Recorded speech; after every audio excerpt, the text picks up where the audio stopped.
أعوذ بالله من الشيطان الرجيم بسم الله الرحمن الرحيم الحمد لله رب العالمين والصلاة والسلام على رسولنا محمد وعلى آله وصحبه أجمعين. Allah subhanahu wa taala falenderojmë, paqja mëshira lutjet më të mira qofshin mbi Muhamedit sallallahu alaihi wasallam, mbi familjen e tij, shokët e tij dhe të gjithë ata të cilët ndjekin në rrugën e tyre deri në ditën e gjykimit. Falenderojmë Allahun e madhruar i cili na bëri pasues kësaj feje, nga mrecia zemrës themi falënderimin të takon ty o Zot, s'ka të adhuruar dhe të falënderuar tjetër me merit për posteje, paqja mëshira Allahut, lutjet më të mira, më të sinqerta qofshin mbi Muhamedit sallallahu alaihi wasallam, mësuesin e kësaj feje, çka do të qelloj kësaj ligjërate është nga mirësitë e Allahut dhe çka do të gaboj është për shejtanin dhe për me. Vëllezër nderuar, padyshim që Ramazani vjen me mirësitë e veta dhe ndër mirësitë e shumta të cilët i kanë përmend hoxhallarët në ligjëratat më herët, do të kisha pas qejf të shtoj edhe një, ajo është se Ramazani është medrese, Ramazani është shkollë për ata të cilët duan të përfitojnë nga ajo. Jo çdo kush i cili shkon në shkollë apo e ka vaktin e shkollës përfiton nga shkolla, por jemi të gjithë një zëshëm të mendimit se ai i cili përfiton nga shkolla është një person i cili ka arrit sukses në atë periudhë të jetës së tij. Andaj edhe gjatë Ramazanit, ata njerëz të cilët përfitojnë nga kjo shkollë, përfitojnë nga kjo medrese të cilën ja ka lënë Allahu subhanahu wa taala besimtarëve me përfitu, siç ka përfitu pejgamberi sallallahu alaihi wasallam dhe siç kanë përfitu shokët e tij, padyshim që ai është fitimtari.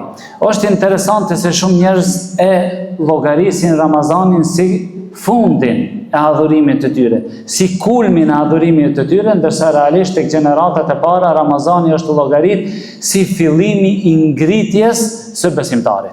Është llogarit si fillimi i ngritjes së besimtarit. Pra kanë hyrë me një tempo në fillim të Ramazanit dhe kur ka përfunduar Ramazani, ata kanë qenë disa njerëz tjerë. Është Ramazani një moment që besimtari duhet i thot vetes ndal pak, ke një pauzë nga materializmi, ke një pauzë nga nënshtrimi ndaj epshit dhe ndaj qefeve dhe nënshtrimit ndaj tyre. Pra duhet me thënë vetes ka dalë, ka një pauzë.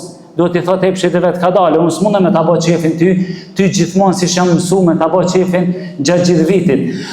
Është një reset i mindsetit të njeriu, është një reset i mënyrës se si mendon një njeri.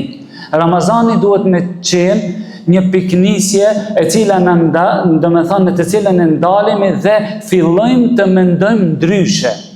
Pra në Ramazan duhet me fillu me mendu ndryshe, duhet me ndryshu ma koncepti jonë në cilën e kena ndaj jetës, koncepti jonë ndaj ahiretit, koncepti jonë ndaj adhurimit, koncepti jonë ndaj kontaktit dhe raportit të cilën e kena me Allahun subhanahu wa taala.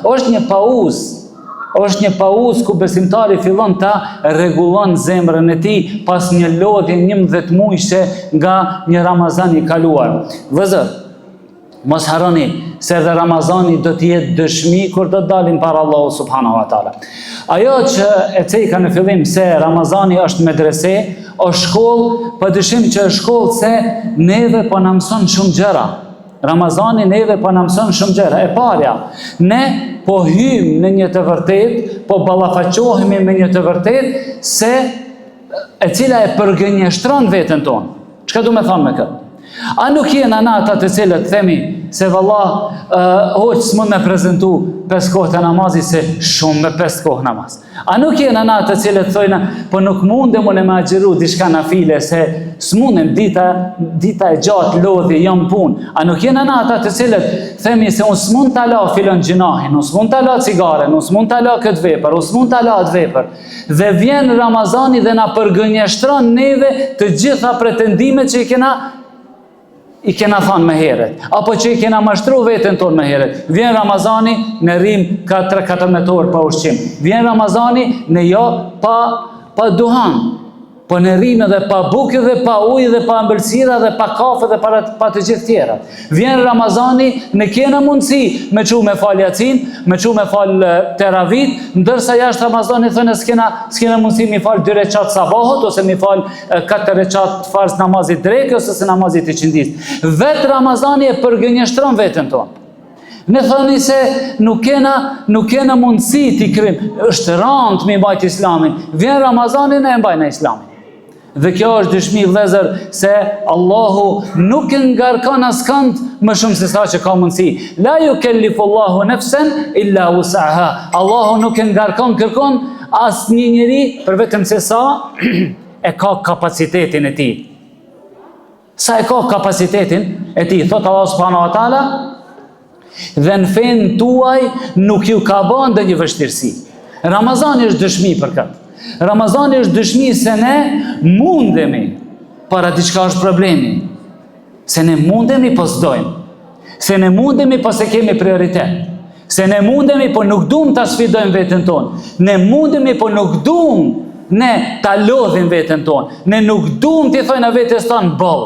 Nuk duam t'i thojnë vetes tonë ndal. Nuk duam vetes tonë t'i thonë ndalo pikë mëkati. Nuk duam, thjesht nuk duam, ama jo se s'mundemi. Jo se s'mundemi. Po ashtu vëllezër, Allahu subhanahu wa taala neve na ka bo këtë agjerim shans për përmirësim. Thot pejgamberi sallallahu alajhi wasallam, as-siyamu junne. Me të vërtet agjerimi është mburoj. Ty të mburon, ta ka mbyll sfidën e jashtë me cila është shejtani. Problem për jashtë a ke? Nuk ke problem për jashtë. Shejtani është i mbyllur, tamam, cila është arsyeja se une pas Ramazanit kthehem në realitetin të cilin unë kam qenë? A është problemi jashtëm? Ja. Është problemi jashtëm i mirëpritur nga dëshira e mbrëmshme për të vepruar. Pra unë kam qef, ja se s'mundem. Unë s'kam qef me qenë besimtar i mirë. Unë nuk du me lodh veten gjatë gjithë vitit me fal namazin. Unë du çka? Le të vjen kjo sezona, ta kryjm sezonë dhe kalon sezona. Vëllezër, Allah subhanahu wa taala kur na ka thonë për Ramazanin la'allakum tattaqun, na ka thonë o ju besimtar, ju vjen juve Ramazani, që para Ramazanit se ke fal namazin, më ardh pas Ramazanit ti mos me qenë i njëjti. Çfarë dobi e ka? Shoni, Ulqini është një qytet, për shembull, qytet bregdetar, që është i ndërtuar me përfitime, domethënë plot pi popullatës në çka? Në sezonin e verës. Çfarë dobie, çfarë suksesi, çfarë aftësie llogaritet nëse një person hyn sezoni i verës dhe del sezoni i verës, ai ka met me 50 euro në xhep. Kështu neve në gjen Ramazani. Në gjen këtë nivel të imanit 50 cent iman, kalon Ramazani, në Ramazan japim zor. Vjen pas Ramazanit prap në 50 cent jena. Tamam, cila është çka kena bënë gjatë gjithë sezonës. Edhe ne si besimtar, çka kena bënë gjatë gjithë Ramazanit? Pse jena fal për gjithë Ramazanin? Nuk është qëllimi vetëm me fitu sevape. Nuk është vetë qëllimi mu përmirësu nga gjinati, jo. Qëllimi është mu ngrit niveli jonë, mos me nejt aty 20 vjet njëtin vend imanit, 20 vjet pik ndryshibi, 20 vjet nuk dojna përmirësim, 20 vjet kena bloku të një gjina dhe s'munda mi ndryshu, jo vëzër. Duhet që ne ta ngrisim veten tonë. Nuk thëm të kërcejmë me hapa të shpejt, që të rëzohemi, ama të lëvizim për para. Të lëvizim për para, të ndryshojmë, të përmirësohemi. Njeriu është dy lloje vëllezër në praktikimin e fesë. Ai i cili don edhe ai i cili s'don. Ai i cili s'mundet spytet para Allahut subhanahu wa taala. Andaj le ta shfrytëzojmë këtë medrese, le ta shfrytëzojmë këtë moment, le ta shfrytëzojmë këtë mirësi nga Allahu subhanahu wa taala që na bën të ngritemi, na bën të formohemi, na bën të zhvillohemi si besimtar. Sepse ky është qëllimi i Ramazanit. Për këtë na ka dërguar Allahu subhanahu wa taala, na jep neve një boost, na jep neve një shtojë shpejt që kur dalim para Allahut subhanahu wa taala, dalim pastër. Nuk kena argument, nuk kena arsyetim. Jena të gatshëm tash Milan halalin, kalon Ramazani, për halalin s'bëhet mohabet, edhe haramin s'mundën na Milan. Pse?